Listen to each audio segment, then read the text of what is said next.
আজ আমি একটা আইসক্রিমের রেসিপি করে দেখাবো। তার রেসিপিটা করব যে খুব সহজ উপায়ে আর খুব তাড়াতাড়ি কী করে বাড়িতে আইসক্রিম বানানো যায় একদম চকলেটের সাথে স্বাদে। আর বাচ্চারা তো আইসক্রিম খেতে খুবই পছন্দ করে, তার সঙ্গে বড়রাও পছন্দ করে এই গরমে আইসক্রিম খেতে। কী করে কম খরচে আইসক্রিম বানানো যায় চকলেটের স্বাদে আমি সেটাই দেখাবো। আমি নিয়ে নিয়েছি 10 টাকা দামের একটা পার্লেজি বিস্কুট আর 1 বাটি মতো আমুল দুধ গোলা আর হাফ বাটি মতো চিনি। এবার বিস্কুটটা আমি পুরোটা কেটে নেব। আইসক্রিম তো সবারই পছন্দের খাবার, কার কার পছন্দের জিনিস সেটা আমাকে কমেন্টে জানিও।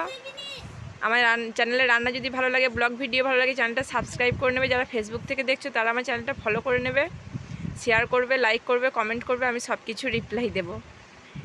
এবার পুরো বিস্কুটটা আমি মিক্সিতে নিয়ে নিয়েছি। মিক্সির মধ্যে দিয়ে এবার হাফ বাটি মতো চিনি দিয়ে দেবো আর তার উপরে দিয়ে দেবো হাফ বাটি মতো দুধ।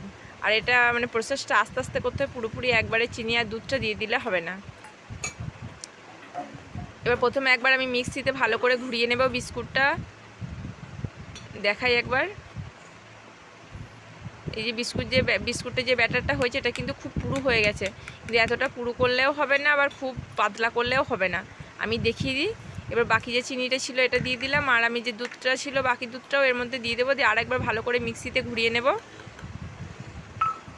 তাহলে কিন্তু ব্যাটারটা একদম নর্মালভাবে যেরকম দরকার আইসক্রিমের সেরকমই হয়ে যাবে। আর আমি যেরকম বানাচ্ছি প্রসেসটা দেখতে থাকবে, আর তোমরাও বাড়িতে এইভাবে বানিয়ে খাবে, দেখবে একদম চকলেটের স্বাদের দোকানে যেভাবে কেন সেরকমই আইসক্রিম তৈরি হচ্ছে। আর এর উপরে দিয়ে দিলাম আমি হাফ চামচ মতো গোটা গরম মশলার গুঁড়ো। তোমরা চাইলে গোটা গরম মশলাও দিতে পারো মিক্সিতে। এবার আমি পুরো ব্যাটারটা রেডি করে নিয়েছি আর বাটিতে ঢেলে নিয়েছি। এবার একটা আইসক্রিমের যে বোলগুলো হয় সেগুলোর মধ্যে আমি প্রয়োজন অনুযায়ী দিয়ে দেবো। আর তোমরা যদি আইসক্রিমের বোল বাড়িতে না থাকে তাহলে কফির যে কাপগুলো হয় তার মধ্যে দিতে পারো। এবার আমি সব দিয়ে দেবো আইসক্রিমের কাঠিগুলো খুব ভালোভাবে বসিয়ে দিচ্ছি। এবার ডিপ ফ্রিজে দিয়ে দেব। আর গরম মশলার গুঁড়োটা দিলাম কেন হচ্ছে, তা যে বিস্কুটের একটা গন্ধ থাকে সেটা দূর করার জন্য ওটাই দিলাম।